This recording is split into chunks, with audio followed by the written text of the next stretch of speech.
G'day, I'm Richard Eagle, and it's both a privilege and an honour to welcome you to life in the rowboat.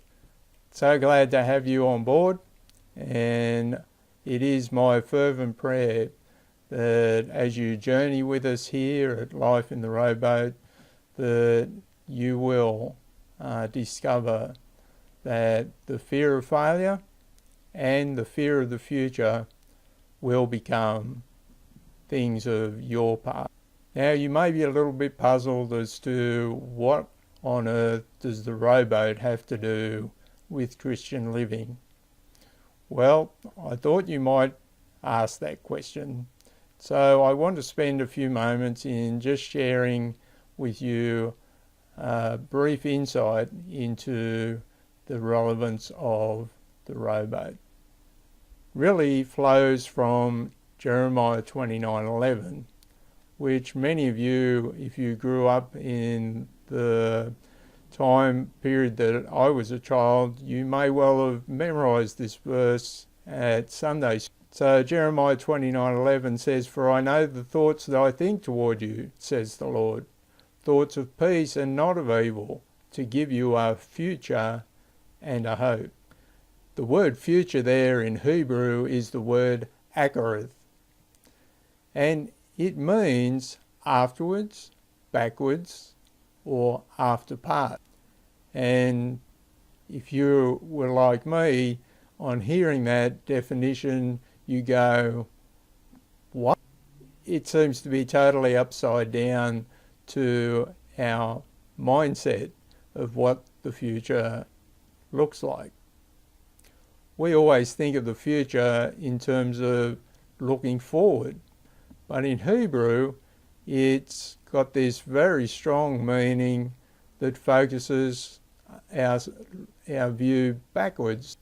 Thankfully, we aren't alone in grappling with this Hebrew meaning. A man by the name of H.W. Wolf, he also had the same struggle. And as he pondered the meaning of this word, he came up with a brilliant picture that helps so much in understanding it. And that picture was the picture of a person sitting in a rowboat. So for instance, if you were to sit in my rowboat and you had the oars in your hands and the boat's not resting against the wall, but it's actually on the water, the question I would ask you is, which way are you facing as you prepare to row? Are you facing the direction you're heading in, or are you facing the direction you're heading away from? And of course, the fact is that the future is behind you. It's afterwards, backwards. It's the after part from where you're sitting in the rowboat. The reality is that as you sit in the rowboat, your focus isn't on where you're heading, your focus is on where you've come from. Which begs the question, well, if I'm looking where I've come from, what is my focus? What should my focus be? And I'd like to suggest to you that as we look back from our seat in the rowboat, our focus is on the goodness and faithfulness of God.